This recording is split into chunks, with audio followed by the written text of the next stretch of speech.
tugas dari Bapak Miswan dengan judul Strategi Proses dan Kapasitas. Baik, Emma. Di sini saya akan bertanya, apa sih ciri-ciri proses produksi terus-menerus dan terus-menerus? Nah, saya akan menjawab nih jawaban dari ini. Yang pertama, jumlah produk yang dihasilkan besar atau produksi massal dengan variasi yang sangat kecil dan sudah distandarisasi. Kedua, cara penyusunan peralatan berdasarkan kualitas pengerjaan dari produk yang dihasilkan. Ketiga, mesin-mesin yang dipakai dalam proses produksi adalah mesin-mesin khusus dan otomatis. Dan keempat, pengaruh individu operator mesin terhadap produk yang dihasilkan kecil. Baik. Pertanyaan selanjutnya nih, saya mau nanya lagi, apa jenis proses produksi dapat juga digolongkan dalam 3 strategi proses? Sebutkan dan tolong dijelaskan. Nah, yang pertama, fokus pada proses. Apa sih itu fokus pada proses, teman-teman? Nah, di sini saya akan menjelaskan fokus pada proses yaitu jika produksi dilaksanakan di seputar proses atau bila peralatan produksinya diatur di seputar proses. Biasanya fokus pada proses ini tergolong pada proses produksi yang terputus-putus. Yang kedua, fokus pada produk.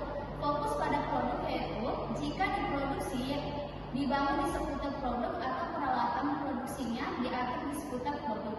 Ketiga, fokus pada proses berulang.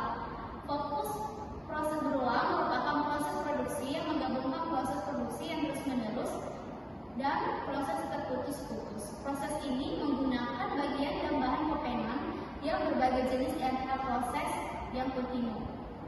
Oke, selanjutnya sebutkan keputusan pemilihan proses. Di sini, keputusan pemilihan proses ada 6 faktor yang mempengaruhi proses produksi, yaitu 1. Kondisi pasar, kedua kebutuhan modal, ketiga tenaga kerja, keempat keterampilan manajemen, kelima bahan baku, dan terakhir keenam teknologi. Selanjutnya, sebutkan beberapa pertanyaan yang diajukan dalam menganalisis aliran proses. Di sini ada 5 pertanyaan, yaitu pertama, apa? Proses apa yang benar-benar diperlukan penting? Dapatkah beberapa kegiatan operasi dihilangkan, dikombinasikan, disederhanakan? Haruskah produk dirancang ulang untuk memudahkan produksi? Kedua, siapa? Siapa yang melaksanakan setiap proses? Ketiga, di mana? Di mana setiap operasi dikerjakan? Dapatkah tata letak diperbaiki untuk mengurangi jarak lintas atau untuk membuat operasi lebih mudah dicapai? Keempat, kapan? Kapan setiap operasi dilakukan? Apakah terdapat kemudahan dan penyimpanan berlebihan? Dan kelima, bagaimana? Bagaimana operasi dikerjakan? Dapatkah menggunakan metode prosedur atau peralatan yang lebih baik? Oke, selanjutnya apa sih pengertian jasa? Coba dijelaskan dong, Emma. Baik, saya akan menjelaskan. Jasa adalah segala sesuatu yang diproduksi dan dikonsumsi secara bersamaan. Oke, selanjutnya coba tolong sebutkan karakteristik jasa. Ya, saya akan menjawab pertanyaan dari ini. Karakteristik jasa dapat diuraikan sebagai berikut. 1. Jasa tidak terlihat, tidak terwujud. Kedua, kepemilikan pada umumnya tidak dialihkan. Ketiga, tidak mungkin dijual kembali. Keempat, jasa tidak ada sebelum dibeli. Kelima, jasa tidak dapat disimpan. Keenam, produksi dan konsumsi terjadi secara serentak atau bersamaan. Ketujuh, produksi dan lokasi konsumen harus berada di lokasi yang sama. 8. Jasa tidak dapat dipindahkan. 9. Pembeli mengambil bagian langsung dalam proses produksi dan benar-benar dapat melakukan sebagian dari produksi itu. Dan terakhir 10. Sebagian besar membutuhkan kontak langsung. Oke, selanjutnya apa saja unsur dari sistem pelayanan jasa? Ya, di sini ada 5 unsur dalam sistem pelayanan jasa, yaitu 1. Teknologi, yaitu tingkat otomatisasi peralatan tingkat integrasi vertikal. Kedua, aliran proses, yaitu urutan kejadian yang digunakan untuk memproduksi jasa. Ketiga, tipe proses, yaitu jumlah kontak yang terlibat tinggi atau rendah. Tingkat pelayanan dan integrasi. 4. Lokasi dan ukuran, yaitu tempat di mana proses jasa di lokasi ukuran setiap jasa dilaksanakan. Dan terakhir, kelima, tenaga kerja, yaitu keterampilan partisipasi. Oke, selanjutnya saya akan menanya sebutkan klarifikasi jasa dan sebutkan contohnya.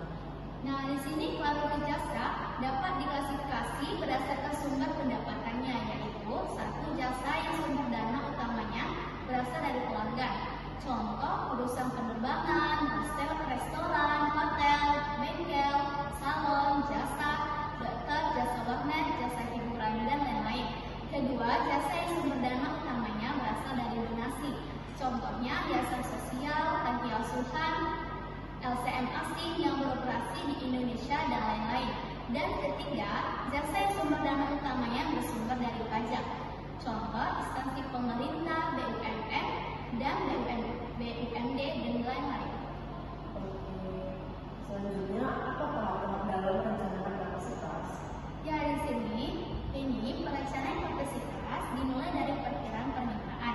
Perkiraan permintaan ini dapat dilakukan dengan model peramalan, model bahan keputusan, atau model rekreasi, dan lain-lain. Setelah diproses perkiraan permintaan ke depan, maka dihitunglah tingkat kapasitas yang ada. Tahap berikutnya, menghitung tingkat kapasitas yang dibutuhkan serta mengembangkan rencana-rencana alternatif. Setelah rencana dipilih, tahap berikutnya adalah mengevaluasi rencana kapasitas. Dalam melakukan evaluasi ini perlu diperhitungkan faktor-faktor kuantitatif seperti faktor biaya, faktor kualitatif, misalnya faktor keahlian. Dan tahap berikutnya adalah memilih rencana kapasitas terbaik. Pemilihan rencana kapasitas terbaik didasarkan pada faktor-faktor kuantitatif dan kualitatif. Setelah dipilih rencana kapasitas terbaik, maka tahap terakhir adalah menerapkan rencana terbaik tersebut. Oke, baik. Kita sekarang ada di sesi yang terakhir. Saya dinanya sama Emma, apa yang dapat dilakukan untuk menyesuaikan permintaan dengan kapasitas? Ya, di sini saya akan menjawab pertanyaan ini. Untuk menyesuaikan kapasitas dengan permintaan, yaitu satu, perubahan staf yang ada dalam jumlah dan keterampilannya. Kedua, perubahan peralatan dan proses mencakup pembelian mesin-mesin tambahan atau penjualan dan menyewakan peralatan yang ada. Ketiga, perbaikan metode untuk meningkatkan hasil produksi. Dan keempat, mendesain ulang produk untuk memfasilitasi lebih banyak bahan yang ditransformasi. Sudah cukup ini? Oke, baik Emma, terima kasih buat semua jawabannya sudah dijelaskan. Terima kasih untuk Penny sudah menemani saya. Terima kasih untuk video ini. Semoga video ini